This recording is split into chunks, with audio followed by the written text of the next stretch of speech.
Bonjour, on va faire une interview en direct du parc Kruger. On a trouvé un endroit très joli, un peu isolé.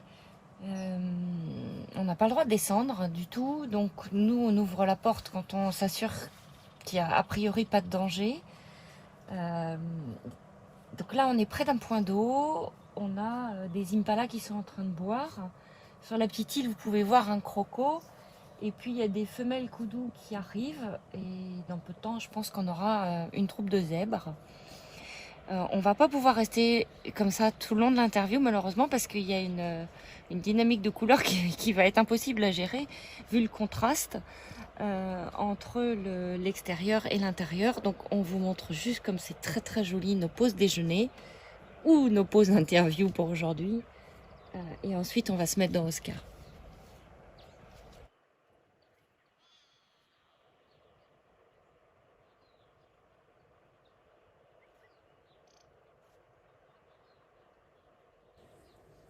Hello.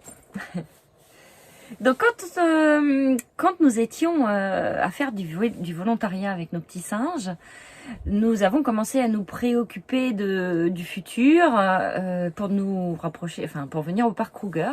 Donc il existe un groupe Facebook dans lequel Emmanuel a posé la question qui est-ce qui connaîtrait un moyen pour se loger près du parc Kruger, puisque le parc Kruger est dorénavant ouvert, mais simplement à la journée. On ne peut pas dormir dedans. Donc on a eu plein de réponses, c'était vraiment super, sauf que toutes les personnes qui nous répondaient habitaient la province du Mpumalanga. Et nous étions dans la province du Limpopo et nous n'avons pas le droit de traverser les provinces. Il y a une gentille dame qui nous a proposé de venir à Falabroix nous installer dans son jardin. Donc nous avons pris la route au bout de 2 semaines passées à la Verbet Monkey Foundation. Donc on est parti, il y avait beaucoup d'émotions lors de notre départ, pas du tout à cause de nous, mais parce que nous sommes partis en même temps que 3 volontaires qui étaient là depuis longtemps, depuis 6 mois, 1 an et 2 ans. Donc forcément, puisqu'ils vivent en huis clos 24 heures sur 24 les uns avec les autres, il y avait de la tristesse au moment du départ. Et puis quand on est parti sur la route, on s'est arrêté voir un baobab. Alors comme c'est le lockdown, et ben ça aussi c'était fermé. Donc on est resté devant le portail fermé. Et au moment de partir, il y a un habitant qui nous a donné le code. Et donc on s'est retrouvés tous les deux à aller voir ce baobab. Donc c'était assez marrant parce qu'on pouvait grimper dessus. Donc ça nous a passé un petit peu de temps. Et enfin, on est arrivé au panneau qui nous indiquait le parc Kruger que nous attendions depuis 3 ou 4 mois. Non, pas 3 ou 4 mois, 2-3 mois. Ouais, depuis le 26 mars. Hein. Ouais. Donc ça fait quand même longtemps. Ouais, ça fait longtemps. Nous sommes donc arrivés à Falabroix chez Rachel et Owen, qu'on a découvert à cette occasion.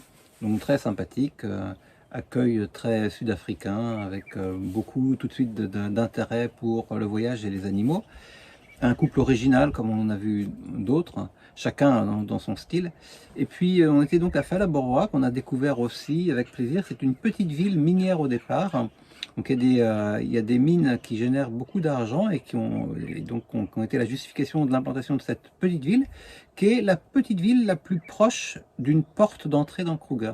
Car le Kruger est un espace assez isolé par le fait qu'il y a beaucoup de réserves privées qui jouxtent le Kruger.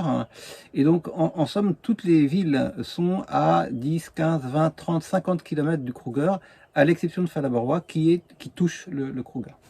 Donc là, on a pu aller, eh bien, puisqu'on avait le pass qui nous permet d'y accéder librement, tous les jours, à partir du moment où on était arrivé là. On Tous les peut jours, dire qu'on a commencé le tous les jours dans le plus couloir. long safari de notre vie, puisqu'on va y rester quand même plusieurs semaines, le 21 juin à 6h du matin, ou 5h30 même. Voilà. Et on est rentré avec aussi pas mal d'émotions dans le Kruger. Et on a en quelque sorte eu un menu qui commençait par le plus léger, puisque on a commencé par le centre nord du Kruger, qui est réputé avoir un petit peu moins d'animaux. Alors ce qu'on a vu dans le Kruger, la première chose qu'on a vue, c'est la végétation. Une Ouais. végétation particulière, hein, parce qu'elle est faite d'une espèce dominante qui s'appelle le Mopani, qui a d'ailleurs donné le nom à la petite ville, enfin pas la petite ville, au petit camp qui est au centre du Kruger. Et c'est un arbre qui, à cette saison-là, et donne une couleur d'automne, puisque c'est très orange-brun. Mais parce qu'on est en automne, enfin Parce on qu'on est est en en- début d'hiver, on on est est en en hiver hiver. maintenant. Donc ça c'est vraiment très très étonnant parce qu'on a quand même fait d'autres safaris. On est en Afrique du Sud, on s'attend à une végétation enfin avec Luxuriante et luxuriante, exotique ou sèche ou et là, eh ben, on a l'impression d'être chez nous au mois d'octobre-novembre. Tout est orange, Alors, rouge, pour- c'est super joli. Pour être précis, ça ressemble un petit peu au charmilles, c'est-à-dire que c'est des arbres, à mon avis, maressants, c'est-à-dire que les feuilles tombent pas vraiment, ou alors elles tombent mais progressivement. Et il y a encore beaucoup de feuilles qui sont sur les arbres, mais avec cette couleur orangée. Donc on a pu voir beaucoup d'éléphants, parce que les éléphants apparemment apprécient beaucoup ce genre de situation. Et donc c'est les premiers animaux qu'on ait vus en très grand nombre, c'est les éléphants, hein. Un peu clairsemés au départ, on ne savait pas trop où les chercher, et puis par troupeau entier. Et là ça a commencé et ça a duré ensuite pendant des jours et des jours. On a vu des éléphants au bain, en tout cas à la boisson, en train de jouer dans l'eau et de se couvrir de boue pendant des jours et des jours à suivre.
On ne peut pas dire qu'on soit devenu des spécialistes des éléphants, il ne faut quand même pas exagérer. Mais à force de les observer, on a remarqué des choses amusantes, comme l'utilisation de leurs pattes avant pour casser les arbres, ou essayer de casser les arbres pour les plus jeunes.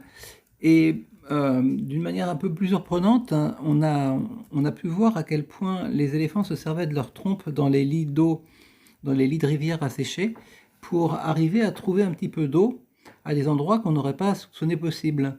Et parfois, on les voyait creuser, d'ailleurs parfois sans succès. Et puis, il arrive aussi que les mères éléphantes, accompagnées de petits, trouvent effectivement, à force de creuser dans l'eau, à force de creuser dans le sable, des points d'eau dont elles font profiter leur progéniture.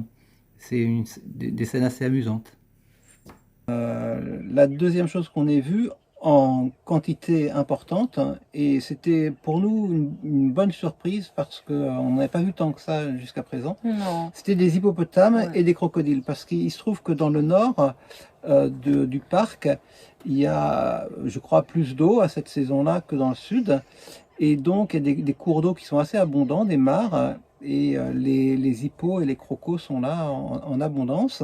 Les, Donc les hippos qu'on a vus jusqu'à présent dans nos safaris antérieurs sont toujours dans l'eau, donc on voit les yeux et les oreilles, de temps en temps un bâillement, mais c'est pas... Alors que là, ils sont à l'extérieur, tout simplement parce qu'il fait froid. Donc ils n'ont pas un système de thermorégulation qui fait que que s'ils restent dans l'eau toute la journée, ils ont froid, donc ils se mettent sur le bord. Et ça, c'est sympa parce qu'on les a vus debout, courir. ouais, on les a vus courir, et surtout on les a vus, il y a quelques points de vue en hauteur, hein, qui sont assez bien faits, et donc on les a vus d'assez près, surtout les crocodiles, on les a vus de très près. On les a vus à quelques mètres, hein, peut-être à 3-4 mètres au minimum. Donc ils font pas tellement peur parce qu'ils sont très immobiles. Enfin, quand ils se mettent à bouger, ils bougent très vite. Mais en général, ils sont quasiment immobiles. Et ils sont parfois regroupés par 3, 4, 5. On a vu plus tard des dizaines. Mais dans le nord, du côté de Mopani, on en a vu quelques-uns. Mais dans de bonnes conditions. Je fais un truc pour Marion. Marion, regarde! Je fais un truc comme toi. Sauf qu'en dessous, il y a des crocos et des hippos.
Alors parmi les animaux qu'on a pu voir, il y avait aussi des oiseaux. On a vu plein de calaos. On les avait déjà Avec vus. rouge, avec jaune, Mais on les a avec vus gris. beaucoup mieux. Du coup, on a presque regretté de les avoir filmés. C'est Des Zazu dans photographes, hein. le Roi Lion. Et c'est Non, vraiment, il y en avait plein. c'est vraiment Zazu quoi. Ouais, non seulement ils sont beaux, ils sont nombreux, ils sont pas farouches, donc on les approche de très près, mais ils ont un comportement qui est malicieux, donc c'est très agréable comme genre de rencontre, même si c'est pas assez banal parce que ça se passe tout le temps. D'ailleurs, dans le même style, il y a aussi les sterling, hein, ces sortes ça a un peu la forme d'un merle, mais c'est bleu, c'est magnifique, c'est toujours d'une couleur un peu C'est différente. bleu, vert, ça dépend de bleu, vert, violet, violet. en fonction de la façon dont le soleil va taper sur le plumage. Donc ça, des très beaux oiseaux. Et on a encore, dans la catégorie oiseaux, on en a d'autres. Hein. Les rollers. Les rollers sont des oiseaux absolument magnifiques, multicolores, qu'on voit souvent en haut des arbres et en fonction de l'heure de la journée, en général en pleine journée. Donc on a rencontré ces rollers, on les connaissait déjà, mais là aussi on les a vus beaucoup mieux qu'avant. Donc ça c'était très bien, les rollers.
Et le dernier jour de notre séjour à Phalaborwa, Owen et Rachel nous ont parlé de marabouts qu'il y avait dans le village et que si on était intéressé, ils voulaient bien nous emmener aller voir les marabouts. Donc c'était une sacrée expérience parce que effectivement Owen nous a emmenés à la décharge municipale qui attire littéralement des dizaines et des dizaines de marabouts qui viennent fouiller dans les poubelles. Donc là, on a vu quand même des gens qui travaillaient, je trouve, dans des conditions un peu difficiles. D'ailleurs, quand on vient voir les marabouts, par exemple, on peut leur amener quelques boissons, quelques trucs à manger. Mais on a vu les marabouts d'assez près. Ouais. Un truc un peu singulier.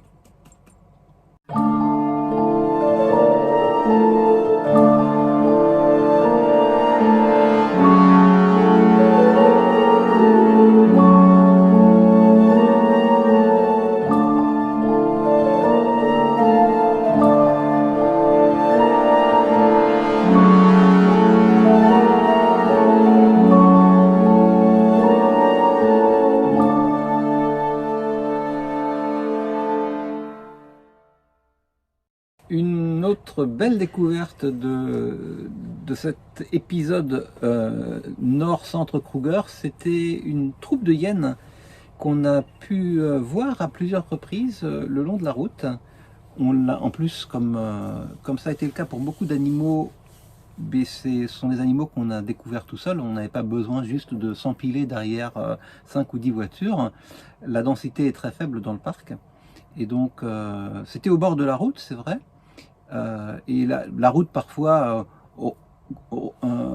diminue un peu la magie de l'instant, mais on était tout seul et donc on a coupé le moteur et comme souvent on est resté assez longtemps, on est resté peut-être 1 heure à voir ces hyènes. C'était en soirée et donc elles avaient leur activité, leur attitude de soirée. Et Il y avait des il y petits. avait des petits, on les a vus jouer, ils étaient assez dynamiques à cette heure de la journée. Et on s'est dit que du coup, c'était peut-être une occasion aussi une fois qu'on les avait bien repérés, d'y retourner le lendemain. Et donc, c'est ce qu'on a fait. On a pris soin de bien repérer l'endroit. Et ayant bien repéré l'endroit, on a été en mesure de revenir au mètre près. Quand on repère un endroit, on le fait sur la base d'abord d'indications kilométriques à 5 km derrière tel croisement, et puis ensuite sur des indications locales du type il y a un arbre où il y a je sais pas, une bordure de route qui est particulière. Et puis ensuite, on repère parfois la tanière. Ça a été le cas ici, on savait où était la tanière des hyènes. Et donc on a eu la chance de voir ces hyènes en situation d'allaitement. Donc c'était sympathique, on n'avait pas eu l'occasion de voir ça non plus. Toujours une grande proximité chez les mammifères entre les mères et les petits quand ils ne sont pas encore sevrés. Donc on a vu ça de très près, tout seul, dans de très bonnes conditions.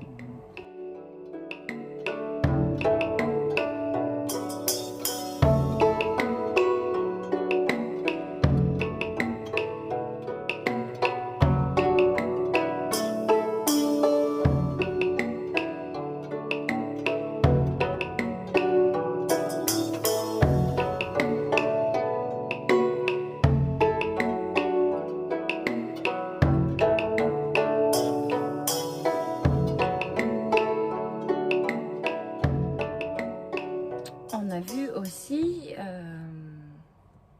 des wild dogs, en français des lycaons.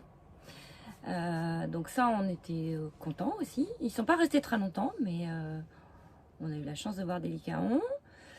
Ce sont des beaux animaux qui sont tachetés de manière assez étrange en noir, blanc et marron. Alors moi au début j'ai cru que c'était des hyènes. Alors on les a vus juste après avoir vu 2 fois des hyènes. On s'est dit ah, encore des hyènes, et après on a réalisé que c'était des lycaons. C'est beaucoup plus rare. Pour en revenir à la grande faune, donc il y a les grands troupeaux, hein, il y a les grands troupeaux qui paissent, les gnous, Énormément d'impalas.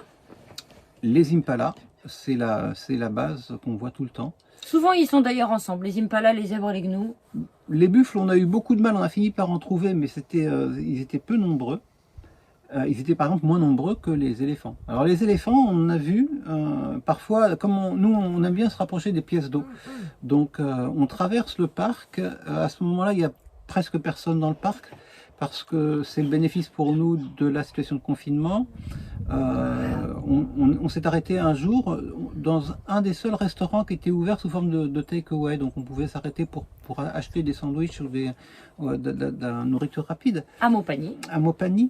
Et on a regardé le registre de vente et on s'est aperçu qu'ils avaient vendu, je crois, trois objets, enfin trois sandwichs ou 3 parts de pizza dans les 10 jours précédents, pour vous donner un ordre de grandeur. Non, il y a personne dans le parc, honnêtement. Il y en a si peu qu'en fait on se repère. Et surtout, il n'y a pas de touristes, c'est-à-dire que ce ne sont que des locaux. On est les seuls touristes. Absolument les seuls, il n'y a que des Sud-Africains autrement. Et puis, donc on se repère, on se dit bonjour, et on se recroise 2 ou 3 fois, et on se rend compte qu'il y a eu 5 ou 10 voitures dans la zone en fait. En revanche, il n'y a aucune animosité, c'est-à-dire que les gens qui travaillent ici sont très contents de nous voir, sont gentils comme tout, et ne nous demandent pas comment ça se fait qu'on est là. Non, ils sont parfois étonnés. Ouais. Mais ils sont vraiment contents. Comme si on surgissait du néant. Quoi? Mais vous êtes français? Mais comment c'est possible en fait? Comme s'ils avaient oublié que qu'il y avait un tourisme international. Et puis là, une grosse différence, je pense aussi avec la situation normale, c'est qu'il n'y a que des véhicules de particuliers. C'est-à-dire qu'on ne voit aucune voiture de Safari Group. Donc ces Jeeps là qui sont équipés en général de 9 places à l'arrière avec 3 rangées et qui sont un peu encombrantes, et là on les voit pas du tout. Il n'y en a pas une, ça n'existe pas. Maintenant. Donc ça fait une grosse différence de fréquentation. Donc ça c'était très agréable. Alors on traverse des... Donc on se rapproche des espaces. points d'eau, c'est ça que Voilà, tu on disais. se rapproche des points d'eau parce que finalement, il faut aussi savoir que le safari, c'est comme une école de patience, car il arrive, pour être honnête, il arrive que même si on est tout seul, je pense qu'il n'y a ni plus ni moins d'animaux qu'avant. Par contre, il y a moins de voitures, donc ça c'est mieux pour nous qui avons la chance d'y être. En revanche, il faut aussi savoir qu'il arrive qu'on traverse qu'on fasse une demi-heure de route sans voir presque un animal, ou alors quelques impalas, mais on est très habitué aux impalas, donc ça fait, pour nous, c'est comme si ça comptait presque pour rien. Donc il faut savoir être patient. Non, Et pas pour rien, parce qu'elles sont vraiment très belles. Oui, Souvent on s'arrête et on se dit, mais elles sont super belles. Ça dépend c'est aussi, vraiment joli. quand on se lève très tôt et qu'on fait des journées très longues, on est fatigué, et quand on fait 1 ou 2 heures de C'est-à-dire tous les transition, jours. ouais, il y a un côté répétitif quand même. Et donc, quand il se passe, surtout au milieu de la journée, 1 ou 2 heures où on fait une liaison entre 2 points et il se passe pas grand-chose, on préfère se rapprocher des pièces d'eau parce que Il y a toujours de la vie. Il y a toujours de la vie aux pièces d'eau. Il y a toujours des animaux qui viennent boire. Il y a au moins toujours des oiseaux. Donc on se rapproche souvent des pièces d'eau. Donc un jour on est arrivé et on a eu la chance de... Donc je crois qu'on a mangé. Enfin on est resté vraiment un moment. Et tout à coup, il y a des éléphants qui sont arrivés en face de nous. On regardait plutôt les crocos, les hippos et les cigognes à ce moment-là. Ouais. Et donc en plus Et il y c'est une avait- belle surprise parce qu'on s'attend pas à voir Il y avait un petit lézard, enfin un gros lézard là, un monitor lizard. ouais, qui était là. Donc on était focalisés sur les choses près de nous. Et tout à coup, il y a une troupe d'éléphants qui est arrivée en face. Apparemment assoiffés, il y avait des petits et ils ont dévalé la pente en sable. Donc il y en avait qui avaient du mal, les petits se cassaient à moitié la figure. C'était vraiment une jolie scène. Un moment magique, hein. Comme d'autres, hein, mais enfin quand même ils ont tous leur singularité. On rigole parce que les moments magiques c'est quelque chose dont Houellebecq se moque dans un de ses textes, mais en même temps on ne sait pas tellement comment le décrire autrement parce qu'il y a une réalité, il y a un côté instantané, c'est-à-dire il y a un côté rapport au temps qui subitement, il y a une sorte d'excitation. Souvent on voit des choses incroyables et on se dit on peut pas le rendre. On ne peut pas le rendre, on peut pas le rendre, on le vit et finalement, ça peut aller assez vite parce que même un troupeau de 30 éléphants, c'est super impressionnant quand ça vient autour du véhicule. Mais rétrospectivement, si on regarde l'heure d'arrivée et l'heure de départ, il se passe parfois seulement 5 minutes.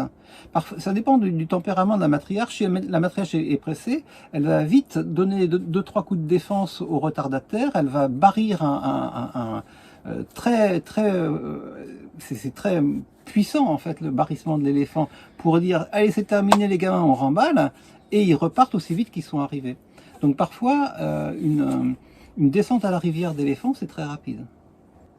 Voilà, donc on peut pas tout rendre c'est sûr, mais on va vous laisser quand même profiter de quelques images, de quelques prises de vue qu'on a eu la chance de faire. Et on vous dit à la semaine prochaine. Bye bye.